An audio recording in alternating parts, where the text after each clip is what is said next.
ভারতের জম্মু ও কাশ্মীরে সন্ত্রাসী হামলার ঘটনায় একটি ছবি ভাইরাল হয়েছে। এতে দেখা যায় এক নারী বসে আছেন, পাশেই পড়ে আছে একজন পুরুষের মরদেহ।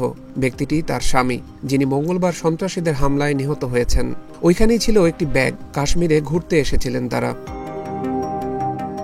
ভারতীয় সংবাদ মাধ্যম হিন্দুস্তান টাইমস বলছে, নিথর পড়ে থাকা ব্যক্তিটি ভারতের নেভি অফিসার লেফটেন্যান্ট বিনয় নারভাল, আর বসে থাকা নারী তার স্ত্রী স্কুল শিক্ষক হিমাংশী। এ দুজনের আত্মীয়দের কাছ থেকে জানা যায়, মাত্র 6 দিন আগে বিয়ে হয়েছিল তাদের। বিয়ের পর কাশ্মীরের পাহেলগামে বেড়াতে এসেছিলেন তারা। জানা যায়, বিয়ের পরে হানিমুনে সুইজারল্যান্ড যাওয়ার কথা ছিল তাদের, কিন্তু ভিসা পেতে দেরি হওয়ায় কাশ্মীরেই হানিমুন করতে আসেন এই দম্পতি। মঙ্গলবারের ঘটনার মাত্র 48 ঘন্টা আগে পাহেলগামে আসেন দুজন।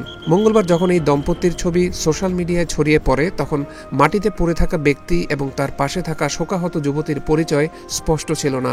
যদিও এই নারী তখনও তার বিয়ের চুড়ি পরেছিলেন, সেই ব্যক্তি তখনও বেঁচে ছিলেন কিনা তাও স্পষ্ট ছিল না।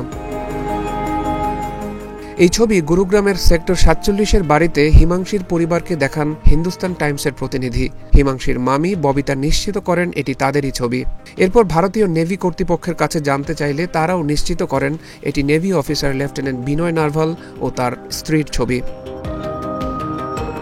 ঘটনার অনেক পরে বিনয়ের মৃত্যুর সংবাদ জানতে পারে তাদের পরিবার। এরপর হিমাংশীর মা বাবা দ্রুত পাহেলগামে যান। তাদের সাথে ছিলেন বিনয়ের বাবাও। মঙ্গলবারই দিল্লিতে আনা হয় বিনয়কে। এরপর মরদেহ নিয়ে যাওয়া হবে হরিয়ানায়। 6 এপ্রিল এই দম্পতির বাগদান হয় এবং মাত্র 10 দিন পর 16 এপ্রিল উত্তরাখণ্ডের মুসৌরিতে তাদের বিয়ে হয়। কর্নালে তাদের বাড়ির ভেতরে নৌবাহিনীর অফিসার বিনয়ের বিয়ের শেরওয়ানি তখনও আলমারিতে সুন্দরভাবে ঝুলছিল। মুসৌরিতে অর্ধেক খোলা তার ভ্রমণ ব্যাগ এক অসমাপ্ত যাত্রার গল্প বলে।